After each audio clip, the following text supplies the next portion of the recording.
We are allowed to film, right? Yeah, yes. Oh, okay, Yes, great. we are. Yes, we are. Great. Film away. Great. Ask away. We just came out of the molds, and they were talking about the reshoot, the length of time for reshoots, and that there wasn't a whole lot on this particular. No, no.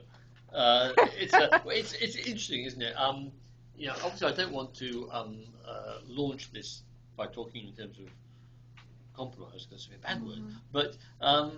But it's tough to reshoot. We don't like to reshoot for many reasons, and the good news about that is it does encourage a very high energy, intense focus performance. Because the guys that and I always think, like, there's adrenaline in it. There's adrenaline in the performance. Now in CG, well, there's no adrenaline because they can just shoot it, and then they can go back and look at it and change it. Go back and look at it and change it. And that's fine. But with us, like, if especially if it's like you got a 5-day shoot, by the end, adrenaline is coursing around the body because you don't want to screw up. You really don't want to screw up. And I do believe that kind of is part of the life of the thing, I think. And the beginning, from a concept to completion, how long did it take? I know you mentioned that earlier, but yeah, it was like 5 weeks from 5 weeks. Not bad, eh? Really impressive. 5 years. 5 years from finding the book to now. Yeah. Which is enough. Although it's kind of normal for animation. No, most animated films, Pixar, DreamWorks, they're all the same. They tend to take that long. Obviously, when you have a book and then you're going to make a movie out of it, things change. Yeah. Can you sort of talk about some of the changes from the book and certain things that you thought of that weren't in the book that you wanted to be in the movie? Yeah. So we start with the book. This book, he says, starting with this book,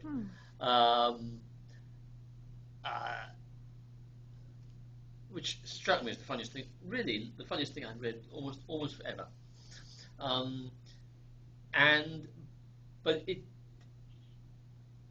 it doesn't have a strong story. I mean, it has a very very amusing story that wanders around. There's no shape to it at all.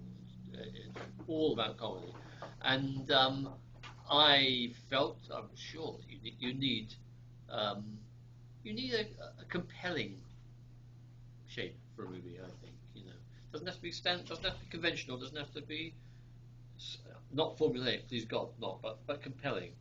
And so that needed that. It needed a lot more character because the crew were very token. I mean, so much so that when we started, the crew have all got these stupid names, right?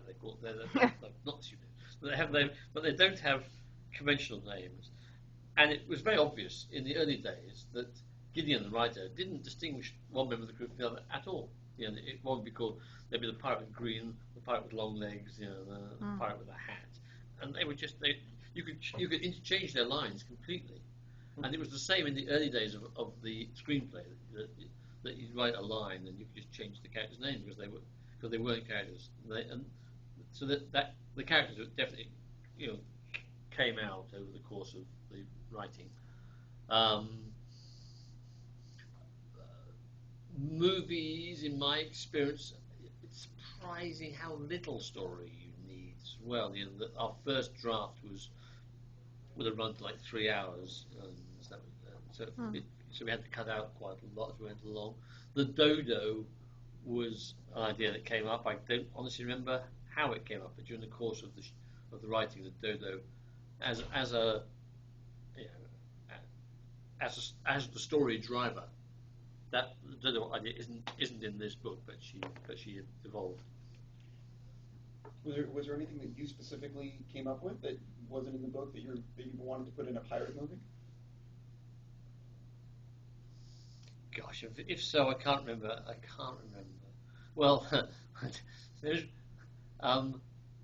I do remember that I was always the one pushing for the visual and the spectacular because Gideon's style is he's a master of the underplayed gag.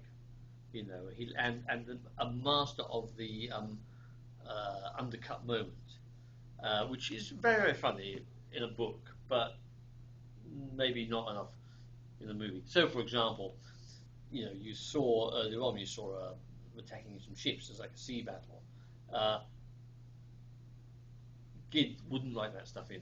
He wouldn't write that in. He would just cut to the end of it, or there's a ship on the battle. That was quite a good battle, wasn't it, Captain? That would be his joke, which is a funny joke, but it's not a good movie. So I was always pushing for that kind of thing, visual things.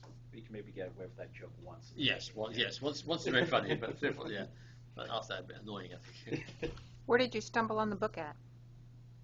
We do within the company, within Aardman, we have development meetings, and some guy brought it onto the table. Jim Campbell, I think he's called. He brought it to the table, and the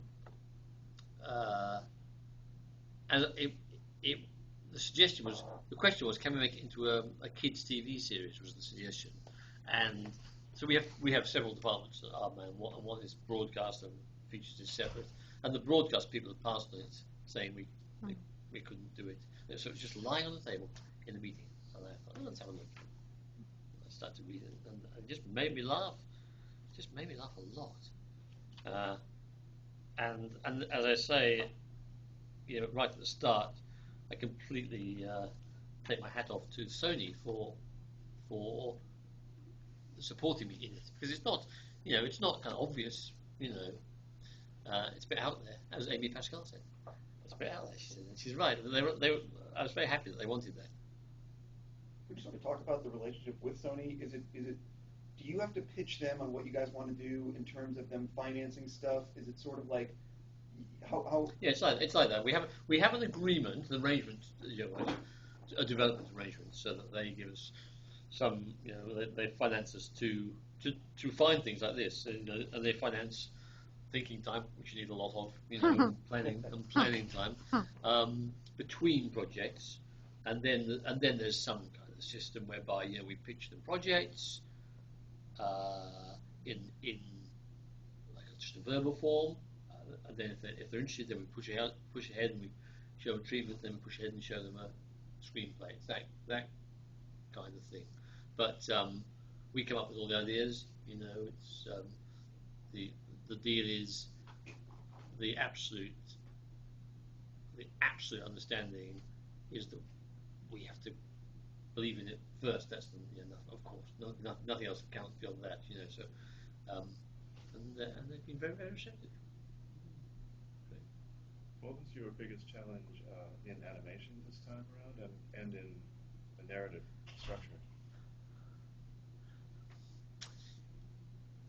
I must say that it has in animation. It's been very, very pleasurable, and it almost doesn't seem like there have been challenges. Of course, there always are challenges. It almost doesn't feel that way because everyone in the crew was so kind of up for it. They were so. There are things that could be like, for example, making the ship sail in the sea is a technical challenge, right? But for me, that was no work at all. It was so easy. I just said, make it sail in the sea, and then and they would go away for 6 months and come back with their solutions, and then choosing exactly the sea was quite a big issue. The size of the particles and the reflectivity of the surfaces and all that stuff. But then again, they were just offering me choices. They would get, do you like this? Do you like A, B, C, or D? Which one do you like? So again, very easy for me. And with the animation, it's very ambitious in terms of cast numbers. Stop frame animation, it doesn't. Conventionally, you don't have these big crowd scenes the whole time. Actually, it was just the same at DreamWorks with CG as well. Actually, the production people would talk in terms of character feet, the number of characters you can have in shot per foot of film on average, and it's convenient to have lots. It's convenient to have lots of like two-handed scenes, right? We love those because then you shoot one way and there's one character in shot. You shoot the other way down the room, there's one character in shot. That's easy. But we like hardly ever did that.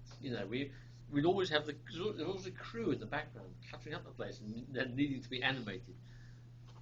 So I'll just say I don't remember the challenges. I also remember a conversation very early on with the production team, and we were saying, okay, so now where are the easy scenes? And like there weren't any, Where I think that means easy and quick to shoot, and there weren't too many of those. Was there a technical challenge that you ran across that you've never confronted before in your work? There were lots. I mean, but there were lots. But small things, really, nothing sensational I can amaze you. Really, I mean, the captain's beard was a big issue. And that was, you could argue that the whole look of the film really derives from this line in the.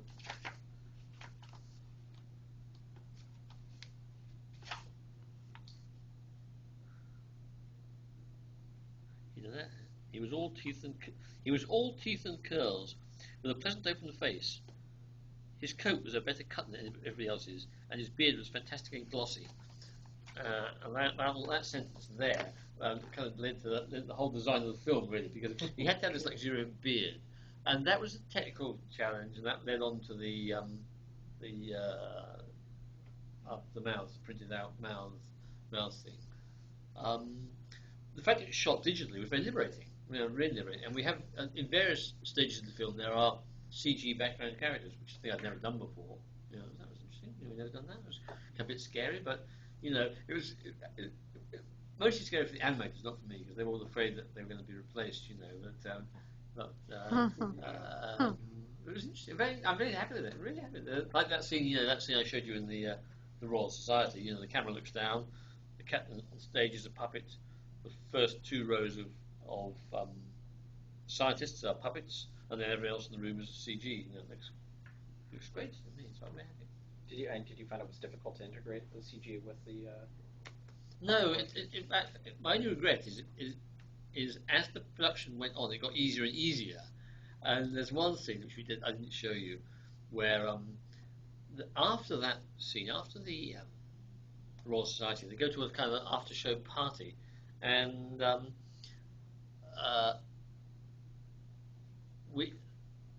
their party scene is a killer in animation. It's a really bad idea because it means you've got your foreground action, and then you've got lots of people in the background just who aren't doing anything, but they've got to be there to flesh it out. So we shot it in such a way that there weren't very many people in the background, and then right at the end of the production, it got so easy to put the background characters in that I regretted we hadn't shot more crowd scenes, because it would have been very easy to populate a shifting party crowd in the background, but we didn't do very much of that. And what I love in the movie, so there's some really great character names. Yeah. And like you said them in the presentation, are there any moments in the film that characters sort of say, curvaceous pirate, or you know what I mean? Yeah, like, but such say great that. names. Yes, there are. Yes, there are a couple here. The pirate captain says it. I think he says everyone's name at least once. I think, just so you kind of know where you are. But he does indeed say he's at the table. Why does she say?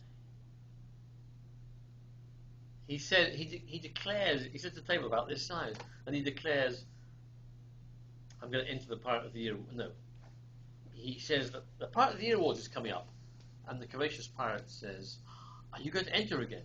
And he says, "That I am, surprisingly curvaceous pirate." Which is quite hard to say. But so we did that. Yeah, we did that. Yeah. The only thing I don't think we ever do is I don't think we ever say the pirate with a scarf. I don't think we ever say that. It's a shame. We'll get in the sequel.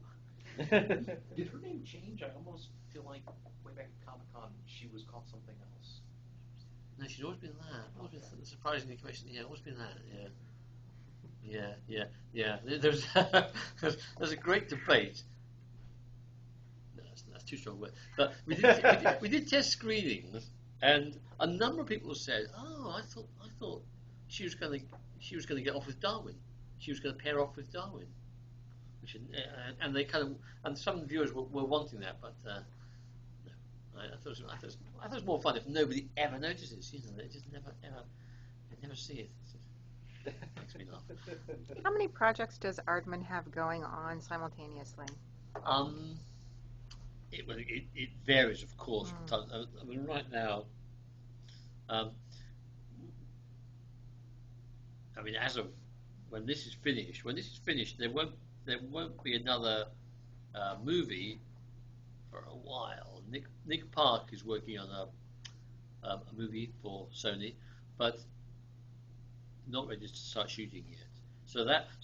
But that's in what is that development? I suppose it's still development technically. That's in development, and we have a TV series in production now, which is called Shaun the Sheep about sheep.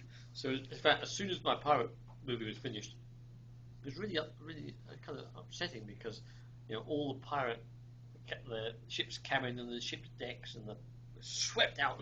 Whoosh, out go all the pirates. In come the sheep. It's kind of a shame, really. Yes, so TV series and movie in development, and there's normally some short films going on and some online stuff. So we're a broad culture. How'd you come up with the casting, or how'd you do the casting for the film? Well, it's a very good question.